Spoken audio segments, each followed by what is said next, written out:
Coming up on Cowboys Special Edition, head coach Jason Garrett talks about missing the playoffs and where the Cowboys go from here.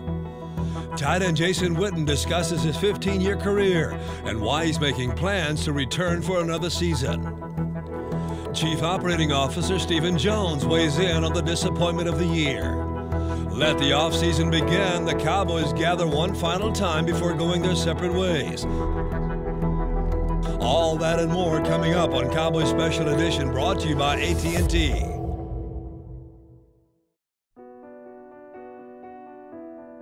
The Cowboys season finale in Philadelphia turned out to be their coldest game of the year. When the temperature is this cold and the wind chill is this cold, just handling the football and throwing and catching with the precision that you need to at this level. Wind was a factor in the game, but you could tell it was just challenging for both sides to throw and catch the ball. At kickoff, the temperature was 19 with a wind chill of 3, prompting linebacker Sean Lee to say it was a fun game to play in. Not so for running back Ezekiel Elliott. No, not at all. Elliott, playing in his second game back from suspension, rushed for 103 yards and 27 carries. It was the first 100-yard rusher the Eagles defense had allowed since Week 6 last year.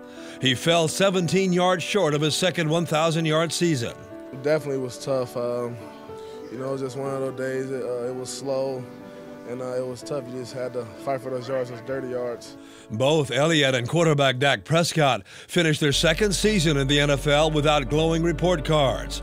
There is no question that Elliott's 6-game suspension hurt the team, leaving the Cowboys out of the playoff picture. It's a tough league. I think as a rookie, I kind of said, I don't know if I took the true toughness and how competitive and how hard this league was for granted, because the way we came in and the way we just kind of rolled. And I'm not going to say it was easy last year by any means, but it was much different from this year. And then just this year, the ups, the downs, the different aspects that I guess you can say the hits the team took from outside sources, from suspensions, from everything.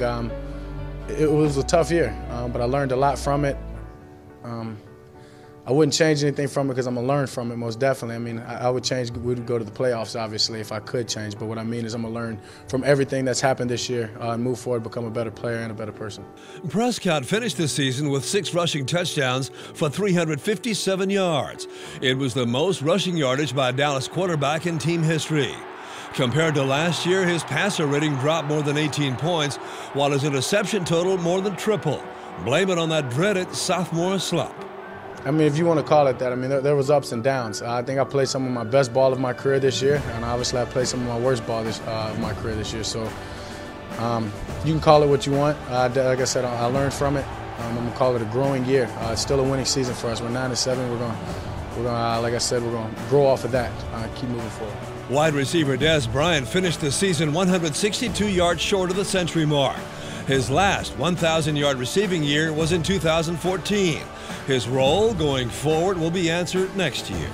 I'm wherever they want me to be, however the coaches want me to be, I'm going to be it. At the end of the day, I just want to win. That's the only thing that I care about. The Cowboys defense added 3 sacks in the season finale to finish the year ranked 15th in the league with 38. Defensive end DeMarcus Lawrence ended in a tie for second for the league lead, finishing out his rookie contract as well. He's an unrestricted free agent, but will not be going anywhere. The main thing is for me, to get back in the gym, get right. I'm gonna take some time off for sure. Have a nice, off season. I'm gonna let my agent handle that. That's his job. I ain't no numbers guy. I can count real well. And I know how much a sack costs. You know what I mean? So, but he also knows that, and I'll let him take care of it. At 9-7, the Cowboys finished the season with back-to-back winning years for the first time since 2008 and 2009. But with no trip to the playoffs, disappointment filled the air. You just have to pull back. Obviously disappointing for us. We'll pull back and look at everything, how we're doing things, who we're doing things with, and make strides. And we'll get into that quickly here in the off season and get refocused on what we need to do in 2018 to take the next steps. Special Edition, presented by AT&T, is brought to you by Ford. Visit your local Texas Ford dealer. Ford is the best in Texas. Geico, 15 minutes could save you 15% or more on car insurance. The Salvation Army, doing the most good. and by AT&T. Mobilizing your world. This segment is brought to you by the Texas Lottery. Play the Dallas Cowboys scratch ticket today. It's your ticket for a chance to win big.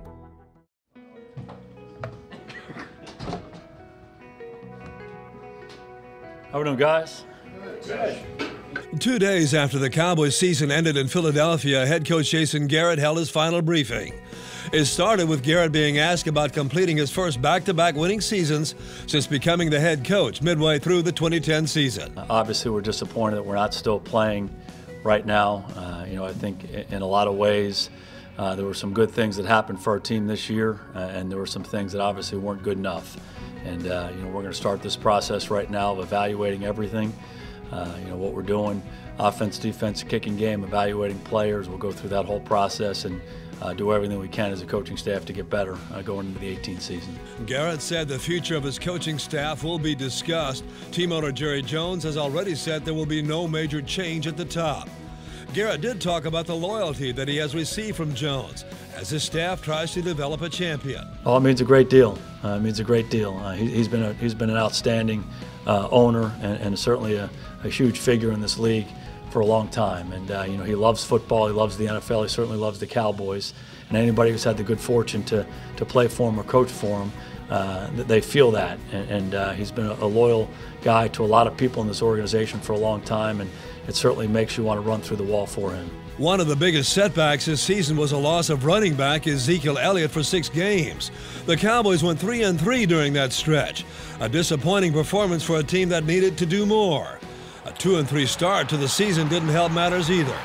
Zeke's absence was a big part of it. He's a good football player, but other guys were out as well, and that's not to make an excuse or an explanation, but the biggest thing we had to learn from that situation is you have to handle the adversities of the game.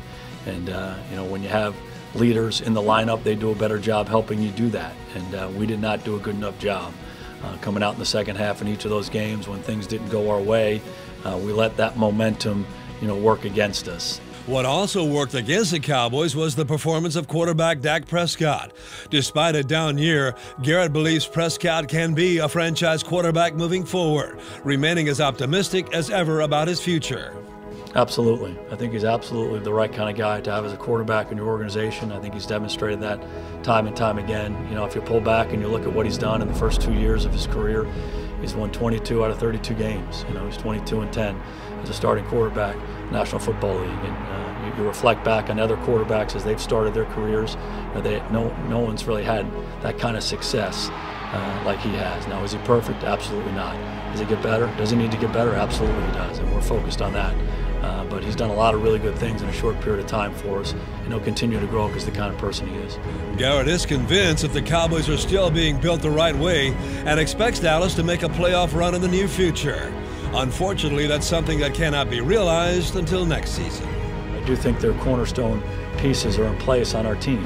The guys on our offensive line, some significant skilled players on offense, the emergence of some players on our defensive line, some young players on the back end. I think those are all cause for optimism, in addition to the leadership that we have at the linebacker level. And the biggest thing we have to do is you take accountability for what happened here in this 2017 season, everybody at every level, and you get back to work. And that's what we're going to do. Not going to make any predictions, not going to get into any expectations, but we're just going to keep grinding away, keep fighting, keep battling, and hopefully we'll be able to take the next steps. This segment was brought to you by the Texas Lottery. Play the Dallas Cowboys scratch ticket today. It's your ticket for a chance to win big. This segment is brought to you by Ford. Visit your local Texas Ford dealer. Ford is the best in Texas. Tie game, Prescott back 5, throws it in the end zone, Witten caught it, touchdown. Cowboys fans who've watched tight end Jason Witten for the last 15 seasons have gotten used to following number 82 in the football field.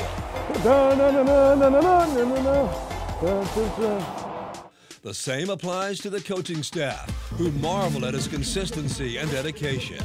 Just watch him every day. I watch him practice, I watch him play, I watch him run block, I watch him run routes and play the game. And to me, you know, he has not diminished very much at all over the time I've been around him.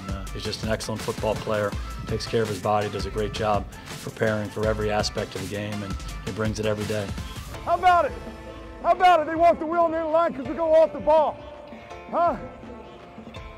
4 games, the Wills never walked the edge of the line. During the past 2 weeks, Witten has been consistent with the same answer about next year, saying he will be back. It was after the loss against Seattle that the team knew they were out of the playoffs. For Witten, that was the toughest day of the season. Well, it was a disappointment.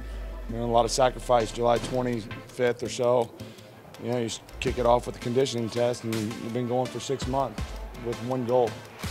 And, you know, when that opportunity ends for you, there's a lot of emotion with that. But, as I said, you know, this is it comes down to results, you know, and getting the job done at critical times, and we just weren't good enough. And therefore, it makes it emotional. I let my guy play out, so I just blocked him out. That's a nice play. Just as tough is the fact that Witten still has not experienced a trip to the Super Bowl. Even playoff games have been hard to come by. He's played in 8 so far, winning 2 in 6 postseason trips. Playing in and winning a championship game is a dream he's hanging on to as the window to his career continues to close. Every week I have an opportunity to break this team down, and I see too much positive. I really do. I feel too good to think that that would end. So my intention is to keep playing. But right now there's just a lot of emotion with it. So you go out on this journey, on this quest, and really nothing's guaranteed to you. And really, it's an unbelievable opportunity, and I see a lot of positive in our team. But as I said, it's that margin's so damn tight, and we weren't able to capitalize it. And we fought hard, but we just weren't able to get the results. Snap to Prescott. They block it up beautifully. Fade, right side of the end zone. Jason Witten over the shoulder. That's a goat catch. Witten's one-handed catch against the 49ers in Week 7 was a reminder that Witten remains one of the top-performing tight ends in the league. He finished the season in the top 10 in both receptions and touchdowns for tight ends. He's been such a consistent performer for so long, and you've heard me say this, he's obviously a very talented guy, but the reason he's been so successful, in my view, a Hall of Fame tight end, is just because the approach he takes every day, and that allows him to play at the level he does on Sunday.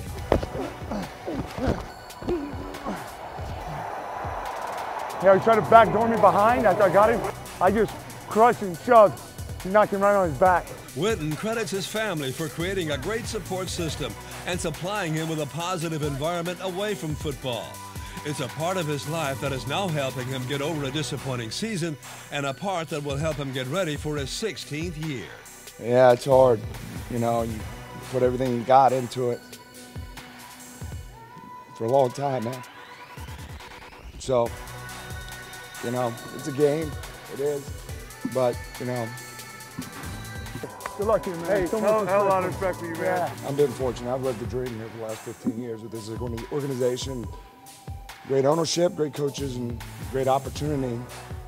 You know, I'm disappointed that we couldn't get it done this year. You gotta get back, brother. You gotta get back.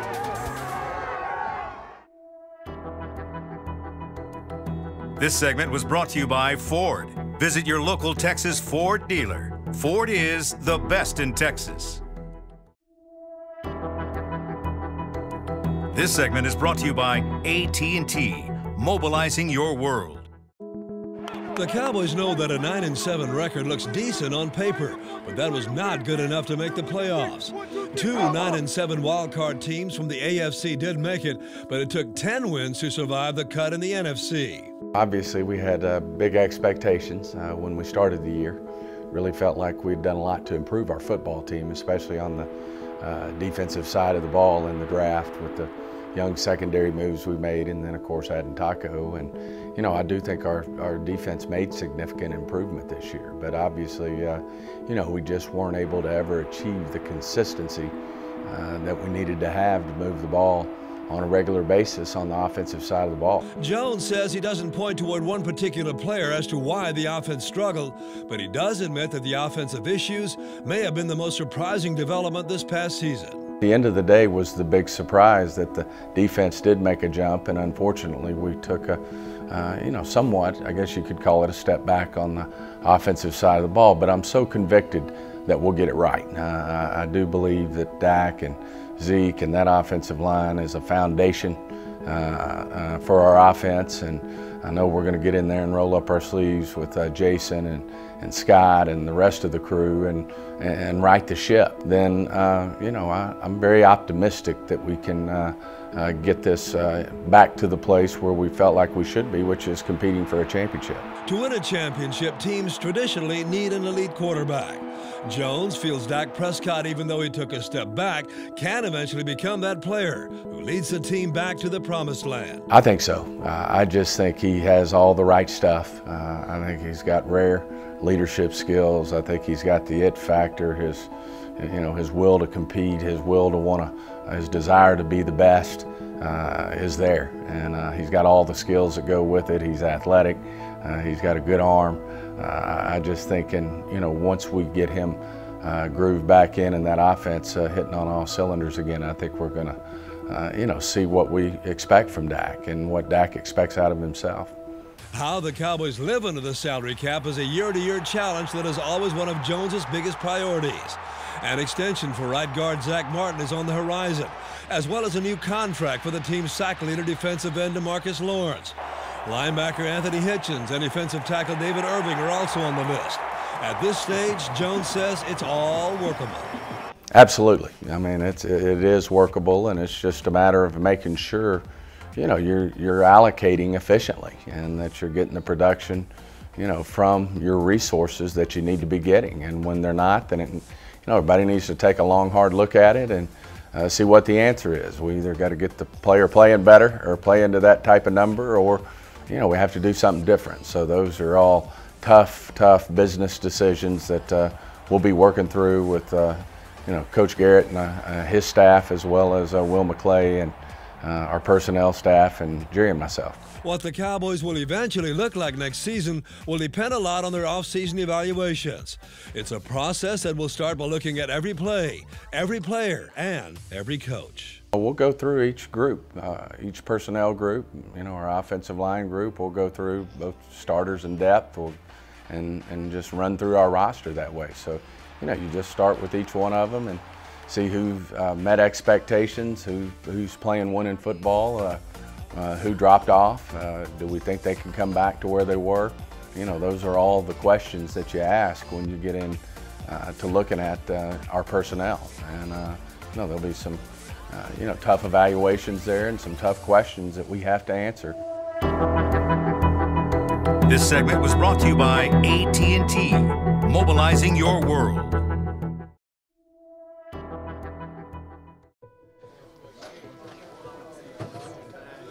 It's definitely a big change in the schedule, you know what I'm saying, because we had everything planned by day, you know what I'm saying, from July, and now it's just nothing. So, it definitely takes a lot to get used to. This off season coming up, I've never experienced anything like this, before. So, just use it the right way, kind of enjoy some downtime, enjoy waking up without an alarm for a little bit. It'll be nice.